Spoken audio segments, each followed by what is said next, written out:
essayer d'écouter Malachie. Lui aussi, il n'est pas compris. Malachie chapitre 3, on va lire le verset qui choque. Hein? Le verset qui fait débat. Malachie 3, mais je vais commencer à partir du verset 8 jusqu'au verset 10. C'est ce que le Seigneur m'a mis à cœur tout à l'heure. Nous, on n'a pas fait d'école biblique. L'école biblique, c'est encore quelque chose que je dénonce, que j'ai pris, que le Seigneur, par sa grâce, ferme. Toutes les écoles bibliques. L'école biblique, après beaucoup disent, oui, tu peux aller, le Seigneur peut t'amener. Pour moi, je ne soutiens même pas que le Seigneur m'amène dans une école biblique.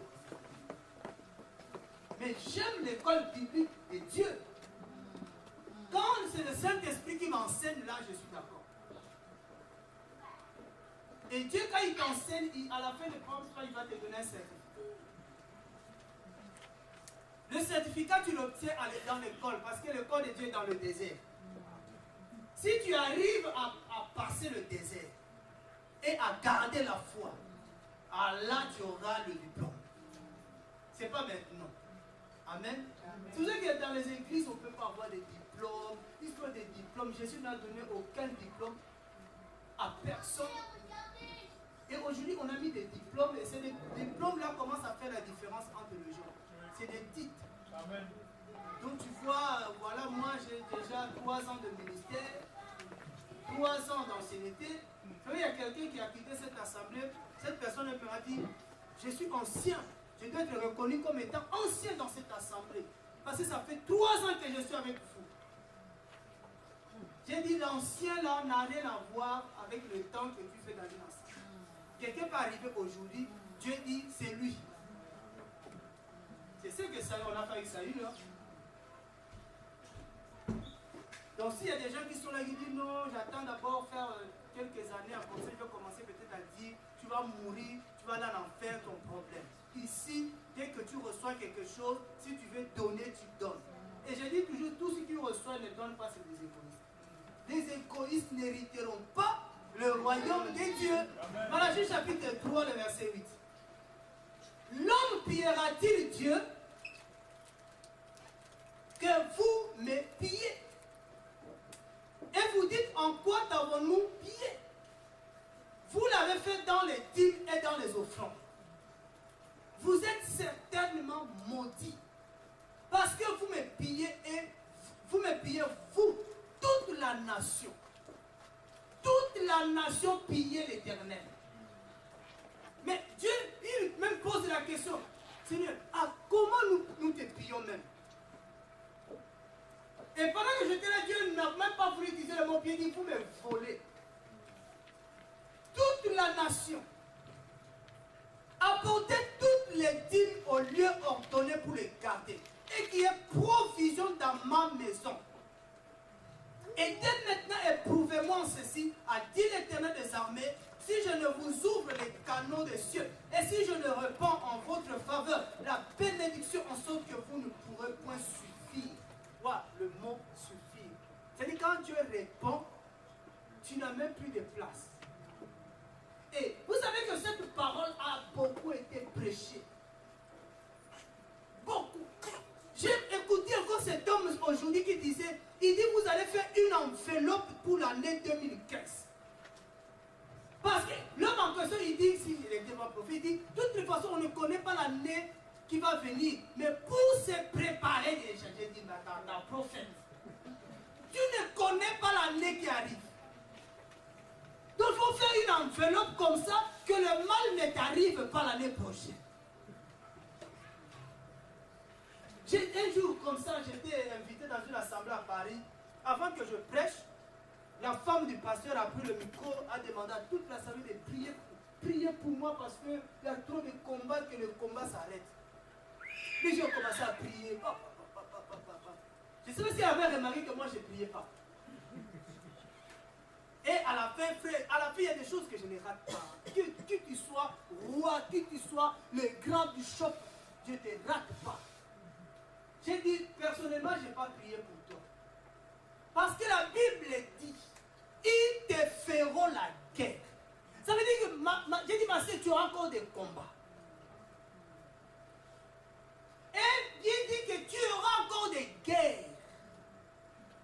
chrétien, tant qu'il est sur la terre là, il aura des combats. C'est à chaque combat que notre Dieu vient se révéler en nous. Amen, amen, amen. Dire à un chrétien que tu ne vas pas souffrir, oh Dieu, un chrétien ne peut pas souffrir, c'est du mensonge. Mais nous, quand nous souffrons, c'est pour notre bien. Parce que frère, quand tu souffres, il y a un temps. La sœur disait tout à l'heure, si vous avez bien lu 1 Samuel 9, là, il y a un verset qui m'a, moi j'ai gardé pour moi. Il a dit, cette heure expressement, l'heure est venue. Il y a un temps qui va venir que Dieu va dire, maintenant toi, tempête, tu t'arrêtes.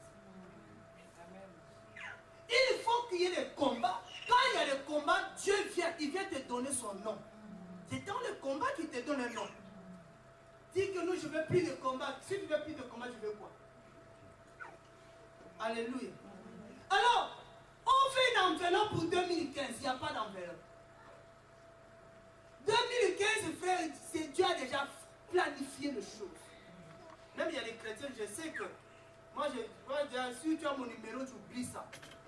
Le 31, moi je vous attends le 31. Tu vois des textos qui vont aller dans tous les sens. Bonne année, bonne année, bonne année, bonne année. J'ai dit chrétien.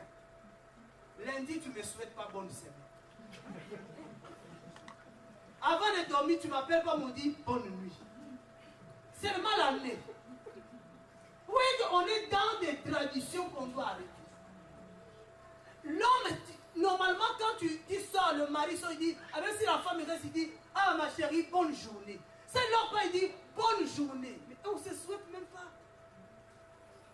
Même pas. Même ici, des fois, j'ai dit, même quand on quitte ici, là. Oh, bonne soirée, rien. On se sépare comme ça, dans tous les sens. On attend seulement bonne année. Moi, j'ai dit, moi, Dieu m'a déjà souhaité.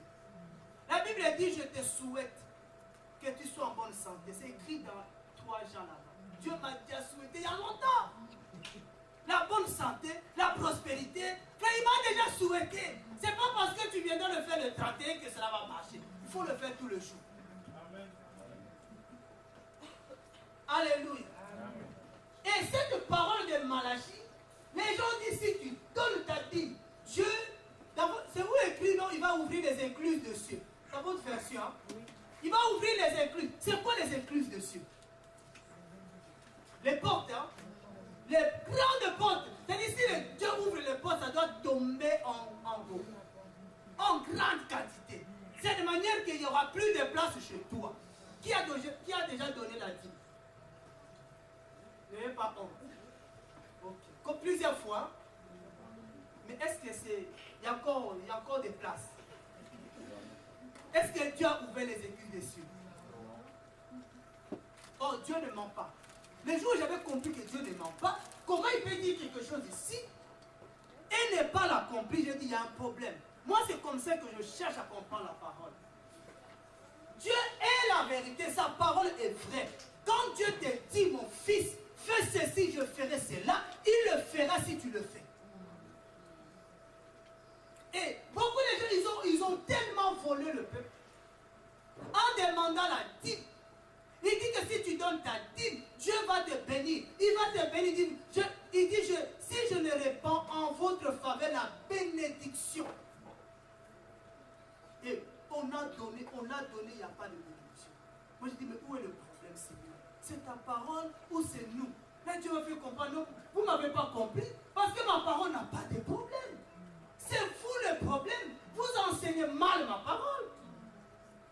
Beaucoup essaient d'enlever ça. Beaucoup essaient de cacher ça. Beaucoup essaient d'interpréter ça à leur manière.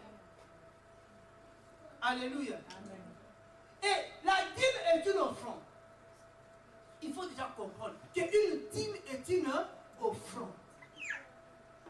Dieu dit que si nous volons le Seigneur par des dîmes et des offrandes, c'est-à-dire en général pas des offrandes, parce que Dieu répète 2 mots, 3 mots, plusieurs fois. C'est-à-dire que Dieu dit on ne vole pas des offrandes. Et tout à l'heure, Dieu nous disait, vous me volez. Toute la nation. Maintenant, moi, j'aimerais vous poser la question.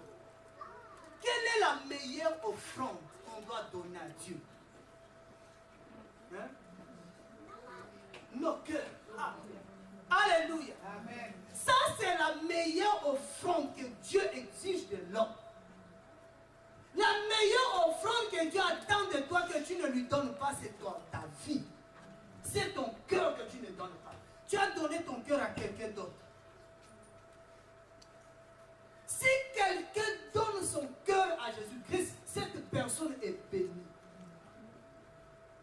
Nous sommes bénis quand nous apportons à la maison de l'Éternel. C'est-à-dire si nous donnons à l'Éternel tout ton cœur. Dieu dit, vous m'aimerez de tout votre cœur. Ce que Dieu attend de nous, c'est notre cœur et non l'argent. Et non l'argent, frère. Qu'est-ce que Dieu va faire avec ton argent? Qu'est-ce qu'il va faire avec ça? Ils disent, mais oui, pour que la nourriture n'arrive pas à manquer dans la maison de l'Éternel. Oui, pour que la nourriture ne manque pas dans la maison de l'Éternel, il faut que Dieu te donne la nourriture, te bénisse. La maison de l'Éternel est maintenant. Ça, c'est le gros problème. La maison de l'Éternel, et quelle est l'adresse de Dieu? Dieu habite où? C'est toute la grande question, la maison de l'Éternel. Parce qu'aujourd'hui, ça sert des grands débats. Où est la maison de l'Éternel? Je suis d'accord que j'amène ma dîme à la maison de l'Éternel. Il faut l'amener à la maison de l'Éternel. Mais il faut d'abord connaître la maison de l'Éternel. Où est la maison de l'Éternel? Avant que Jésus-Christ arrive, Israël avait un lieu où il amenait toutes les dîmes et les offrandes. Et c'est dans ces lieux-là qu'Israël allait adorer.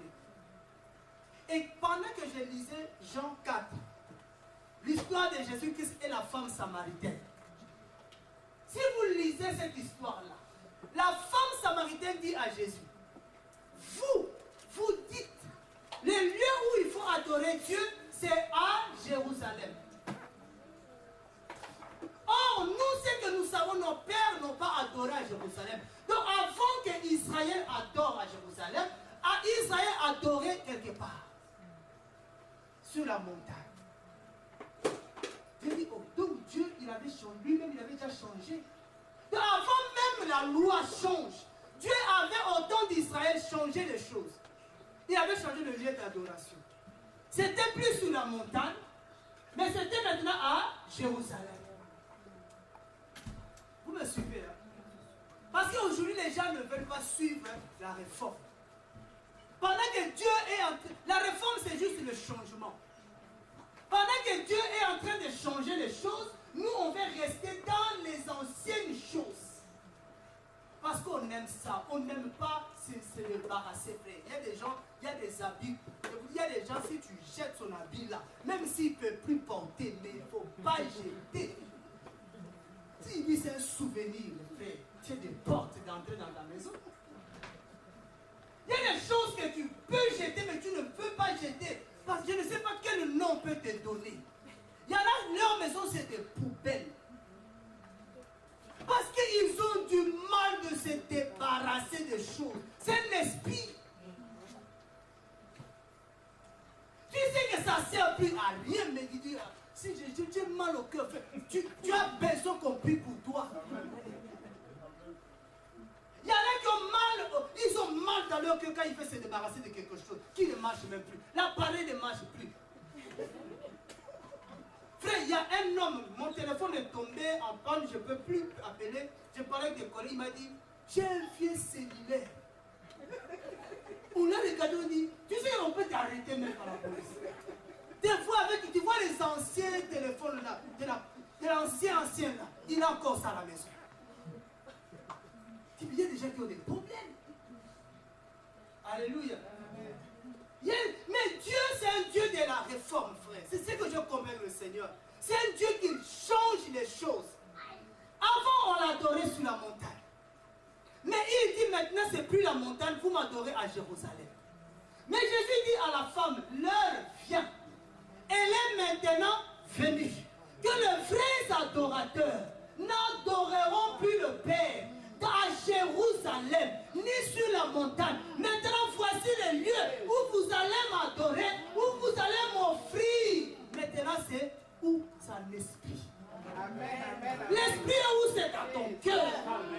Amen. Il y a des gens qui disent que non, on va adorer. Frère, on va jamais, on ne vient pas ici adorer. Ici, s'il vous plaît, on ne vient pas adorer. Adorer Dieu, c'est offrir à Dieu ta vie. Nous, frère, là c'est le temple de Dieu. Frère, c'est pas ça le temple de Dieu. Vous voyez le temple de Dieu avec des trous comme ça, frère.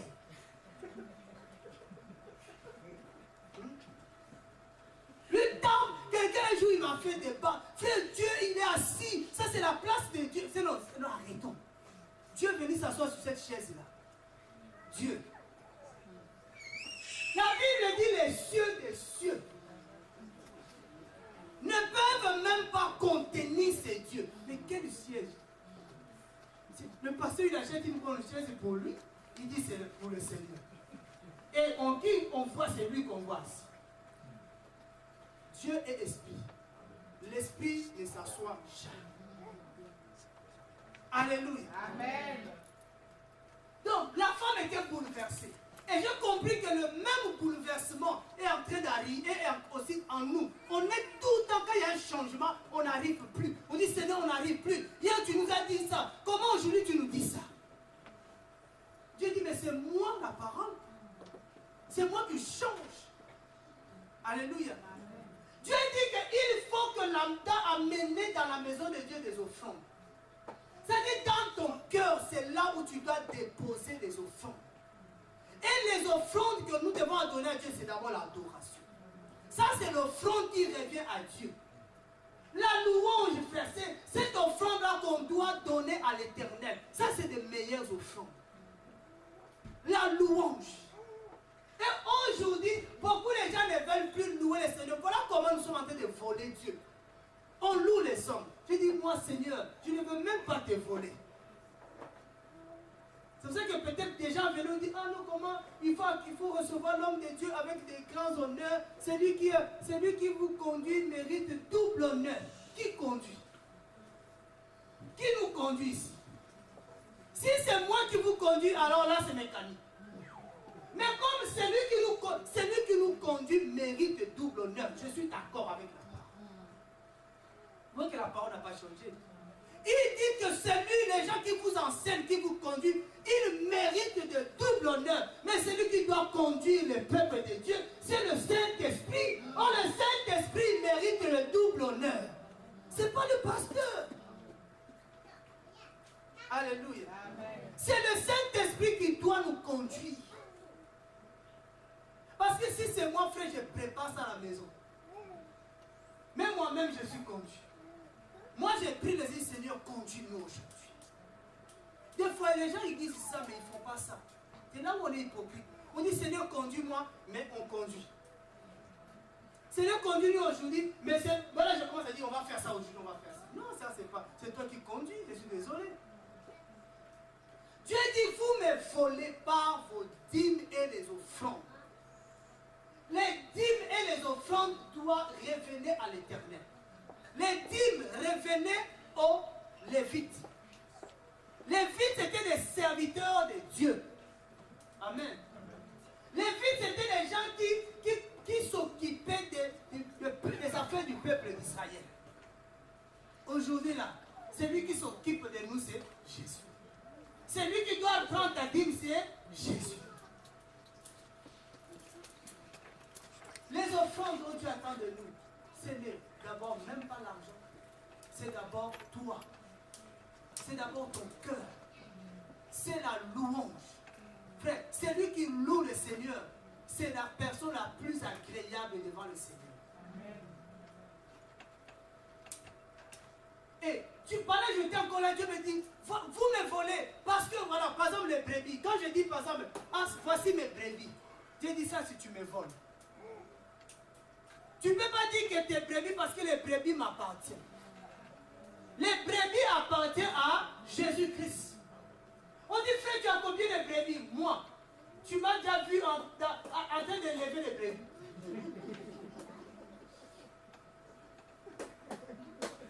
Tu as combien de brebis? Il faut les poser. Toi, tu as combien de brebis? Je n'ai pas de brebis, j'ai des frères et des sœurs. Mais je n'ai pas de brebis. Vous vous imaginez qu'on vous appelle des brebis de quelqu'un. Qui est ton pasteur? Mon pasteur, c'est ta... C'est moi qui te... Moi, je suis ton berger. S'il dit qu'il est ton pasteur, le pasteur c'est dit le berger, tu lui dis ceci. La Bible dit que l'Éternel est mon berger, je ne manquerai de rien. Comme toi tu es mon berger, alors berger, que je ne manque de rien. Alléluia. Qui te repose dans le faire pâturage. Lui-même, il doit déjà avoir ses faire pâturage. Vous voyez que les gens ont pris des responsabilités très lourdes. C'est moi le berger ici. Mais les gens manquent. Les gens manquent même les lots. Les gens manquent du lait. Il y a des femmes qui n'ont pas de couches. Berger, tu es où? Mais si je vais devant le berger, le bon berger, et je dis, Père, tu m'as dit que je ne manquerai de rien. Lui, il vient me donner. C'est pour ça que frère, je ne peux pas réclamer que je suis le berger de cette assemblée. Je dis, je suis un frère parmi des frères. Parce que sinon, vous allez tous venir pleurer chez moi et vous allez me trouver en train de pleurer moi-même. La Bible dit, approchez-vous du trône de la grâce. C'est de là que vous allez obtenir tout dont vous avez besoin. Donc lui, il est le trône de la grâce, ce pasteur-là. Et aujourd'hui, c'est le contraire, c'est le pasteur même qui demande. Le pasteur, c'est les bergers. Les brebis nourrissent le berger. Ça, même si tu vas dans le monde, ils vont te traiter de fou. Tu as déjà vu des brebis nourrir un berger. C'est le berger qui nourrit les brebis. Alléluia. C'est le berger qui travaille. Il se lève des fois la nuit parce qu'il dit que peut-être le loup va passer. Est-ce que mes brebis sont en sécurité? C'est le berger qui protège. Et ils disent, oui, c'est moi qui te protège. Tu me protèges comment? Toi, tu dors à 3 heures. Il y en a qui disent, mais appelle-moi à 3 heures, ça ne suffit pas. L'Éternel est mon berger, frère. C'est pourquoi que c'est à lui qu'on doit tout donner. Tout donner. Soit ils ne comprennent pas la parole, mais soit ils sont déjà possédés, ils sont déjà envoûtés et ils prennent le manteau qu'il ne faut pas prendre. Je suis votre berger. Si on vous pose la question qui est votre berger, ne citez pas mon nom. Déjà même j'ai dit, à la fin de l'année là, je n'aurai plus de fonction administrative ici. Plus. Je suis sorti de prier. On va prier ensemble. On a besoin des hommes qui vont prendre des responsabilités. Des présidents. Celui qui est mieux président, tu viens, tu dis, moi, on te met là. Moi, s'il n'y a personne, moi, si je tout dépose tout. Je ne suis pas le berger, je suis un frère. Amen. Amen. J'ai tellement frère quand Dieu me dit que vous me volez. Même regarde des fois quand on veut acclamer, voilà comment on acclame même ce berger-là. On les acclame plus que le bon berger. Pourquoi? Parce que le bon berger, vous ne le voyez pas. Et c'est dit, j'ai envie de voir Jésus. Quand je marche, j'attends que Jésus marche avec. Frère, tu vois, il y en a qui ont voulu ça, ils ont fui. Je vous dis, un jour, j'ai partagé avec un frère comme ça, par la parole. Et je vois qu'il ne m'écoutait pas. J'ai dit, oh, tu me passes le temps. J'ai dit, rentre chez toi. Lui-même, il va venir t'enseigner. Il m'a dit, si j'ai dit, aujourd'hui, il va venir. Quand Jésus est arrivé dans sa chambre, l'enfant a crié. Jésus lui a dit, maintenant, toi, sors, va au tabord. Va au tabord. Il y a une femme qui est là, habillée comme ça. Tu vas l'enseigner. Quand il est parti, il rentre chez lui. La famille, les parents disent, tu es devenu fou. J'ai dit, tu vois, je voulais juste t'exhorter, tu ne voulais pas lui-même. J'ai dit que, frère, Jésus, quand il vient, ce n'est pas de la femme qui va prendre. Il peut venir marcher avec toi, tu sens qu'il marche avec toi. Mais, tu sais que tu vas fuir. Tu vas regarder derrière, devant, tu vois personne, mais il est là. Tu dis, mais il n'y a personne, mais je sens qu'il y a quelqu'un qui marche avec moi. Tu Mais tu ne peux pas te cacher parce que tu ne le vois pas, mais il est là. Ça, c'est le bon berger. Il est tout le temps avec nous. Frère, hier, quand on ne savait pas, on voulait être des pasteurs. J'ai dit aux frères, j'ai dit, frère, on n'est pas des pasteurs, on est comme des pasteurs. C'est-à-dire que Jésus-Christ, à un moment donné, il dit seulement, tiens un peu le micro là. Il dit, tiens un peu. Il va récupérer ça. Et toi, tu penses qu'il t'a donné le micro à vie. C'est lui qui va choisir Saül. Mais après, il dit que Saül il va abandonner le Seigneur. Frère, Dieu peut te choisir aujourd'hui, demain tu l'abandonnes. Quand il faut lui donner la louange, il faut lui donner les offrandes. Les offrandes qui lui reviennent, il faut lui donner. Que les gens te traitent de fou, comment tu peux donner tout ça? Donne à Jésus. Amen. Si tu n'as pas vraiment donné ton cœur, je dis, le reste, c'est quand tu donnes, Dieu ne voit pas ça. Dis, Seigneur, je te donne tout mon cœur. Ça, c'est la meilleure dîme. Ça, c'est la meilleure offrande. Parce que les gens vous êtes tellement enseignés comme ça, beaucoup ne croient pas qu'ils peuvent être bénis s'ils donnent seulement leur cœur à Jésus. Il dit, il faut que je donne quand même. Non, à la fin du mois, il faut que je donne forcément. Oui, mais quand tu donnes à Dieu, qui est Dieu? Parce qu'il y en a un tellement, ils nous ont combattu, ils ont dit, bon, la loi, c'est pas grave. Mais nous, on est des héritiers d'Abraham. Tu es héritier d'Abraham. Abraham a donné. Donc, nous, on doit faire comme Abraham. Abraham a donné à qui? Abraham a donné à un homme qui s'appelle Melchisedec, roi de Salem. Mais toi, tu es Melchisedec. Melchisedec, c'est Dieu lui-même. Ça veut dire que Dieu voulait nous enseigner à travers Abraham qu'il faut me donner à moi l'Éternel. Et qu'est-ce qu'Abraham a donné à Dieu? La victoire, tout ce qui revenait de la victoire que Dieu lui avait donnée. Moi, je ne comprends pas ce phénomène. Quand vous donnez ce que vous n'avez pas, vous êtes des magiciens. Comment je peux donner ce que je n'ai pas? Tu trouves ça où? Tu prends ça où? Dieu est bon. Alléluia. Dieu est bon. Ça veut dire qu'il vient te donner 10 euros. Il te dit, rends-moi seulement 1 euro. Mais s'il m'a donné 0, il ne peut pas me dire, donne-moi 1 euro. Là, Dieu ne peut pas faire ça. Et quand Dieu te dit, donne-moi, il n'a pas dit, donne au pasteur. Tu peux donner à Dieu en donnant à ton père. Tu peux donner à Dieu en donnant à ton enfant. Tu peux donner à Dieu en donnant à quelqu'un qui est affamé dans la rue. Tu peux donner à Dieu, frère, comme Dieu te met dans ton cœur. Les gens pensent que quand ils donnent au pasteur, ils donnent à Dieu. Mais le pasteur là, même Dieu ne le connaît pas. La Bible dit, celui qui bénit Abraham, Dieu le bénira. Oui. Mais qui est Abraham? Qui de nous est Abraham? Amen. Beaucoup de gens ne sont pas bénis parce que beaucoup de gens ne donnent pas à Dieu comme il faut. Parce que beaucoup pensent que pour que je sois béni, il faut que je donne forcément le dimanche à l'église. Non. Écoute, c'est pour ça qu'on a besoin vraiment d'écouter la voix du Seigneur. Avant que tu arrives ici, parce que beaucoup de gens vont dire, mais lui là, il n'aime pas l'argent ou comment. Beaucoup de pasteurs ne vont pas vous dire ces choses parce qu'ils veulent que tout ce que tu amènes, tu laisses ça dans le panier. Mais peut-être avant que tu arrives ici, Jésus-Christ t'a visité sur la route. Jésus-Christ t'a dit, donne-moi 10 euros. Je dis, non, ce que j'ai là, il faut que j'amène ça à l'église. Parce qu'il ne faut pas aller même vite dans la maison de l'Éternel. Mais Jésus-Christ était là, la maison de l'Éternel était là.